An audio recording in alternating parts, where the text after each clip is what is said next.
Two brothers accused of orchestrating the assassination of award-winning rapper Kenan aka Forbes and his close friend Dibelo Tips Matswane have been extradited to South Africa, marking a major breakthrough in one of the country's most high-profile murder investigations. Siyabonga and Melusi Ndimande, arrested in Mbabane, Eswatini in February, touched down at King Shaka International Airport in Durban on Tuesday morning under heavy police guard.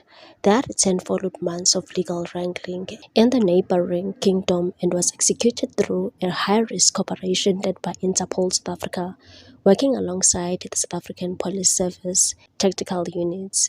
Upon arrival, the brothers were immediately placed in police custody and are expected to make their first appearance at the Durban Magistrates Court later today. They face a raft of serious charges, including murder, conspiracy to commit murder, and unlawful possession of firearms and ammunition. Their extradition represents a crucial step forward in the investigation into the fatal shooting of AKA and Tips outside a popular restaurant on Durban's Florida Road in February 2023, a killing police have long described as a coordinated hit. With the Ndimande brothers now back on South African soil, the total number of suspects in custody rise to 7. The pair are alleged to be central figures in the both planning and execution of the hit, which sent shockwaves across the nation and sparked widespread calls for justice. Investigators also believe the brothers are linked to additional violent cases in KwaZulu-Natal, the 2022 murder of a taxi boss in Amanzimtoti, and the attempted murder of a taxi owner's wife, raising suspicions of a broader criminal network spanning South Africa. For months, the Ndimandes fought their extradition through a Eswatini's court. However, their legal resistance collapsed in October when they withdrew their appeal, paving the way for Tuesday's transfer.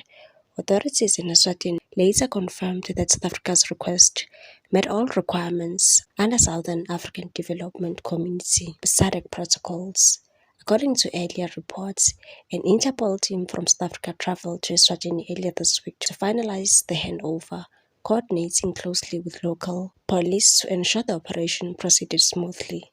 As the legal process now moves to the Durban courts, all attention will be on the Ndimande brothers' first appearance, a moment expected to shed further light on the chilling events that ended the lives of two South Africa's most beloved figures in music and culture. What's your take on this one, people? Thanks for watching. Please subscribe for more news.